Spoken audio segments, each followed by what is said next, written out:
Hello, good morning. আর আজকে আমি জানলার ধারে দাঁড়িয়ে আছি, অনেকক্ষণ ধরে বসন্ত উপভোগ করছি। দেখছি বাইরে দাঁড়িয়ে যে আম গাছগুলো যেগুলো আছে বাড়ির কাছে আমার জানলা দিয়ে দেখা যায়, সেগুলোতে এবার মুকুল আসবে আসবে করে মানে অপেক্ষা করছে। আর আমার খুব ইচ্ছে করছে আজকে সকালবেলাতে একটু নলেন গুড়ের পায়েস খেতে। তো সবই বাড়িতে রয়েছে, আর আমি ভীষণ ইজি প্রসেসে বানাই, বেশি কিচ্ছু দেবো না। তো চলো জলদি করে বানিয়ে নিই নলেন গুড়ের পায়েস। আর তো শীত চলে যাবে, নলেন গুড়ের সেই টেস্ট পাওয়া যাবে না যতই আমরা স্টোর করে রাখি না কেন, আর খেতেও মজা লাগবে না, স্পেশালি এই উইন্টার ছাড়া।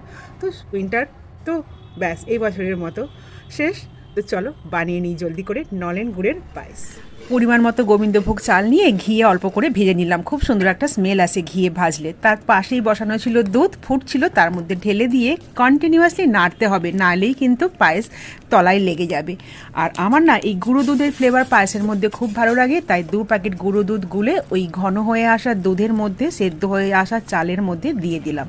আরও কিছুক্ষণ ফুটতে দেবো ঘন হয়ে আসা পর্যন্ত, তারপর দিয়ে দেবো নলেন গুড়ের পাটালি ছিল আমার কাছে, সেটা এরকমভাবে কেটে টুকরো করে মিশিয়ে দিয়ে বেশিক্ষণ কিন্তু ফোটানো যাবে না, তাহলে কিন্তু পায়েস ফেটে যাবে। ব্যাস কালারটা চেঞ্জ হয়ে গেলেই আমি গ্যাস অফ করে দেব।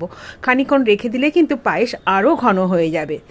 দেখো এই থিকনেস থেকে এই রকম থিকনেসে চলে এসেছে পায়েস আমার কিন্তু রেডি নলেন গুড়ের পায়েস। তো চলো আর দেরি কেন, টাটা।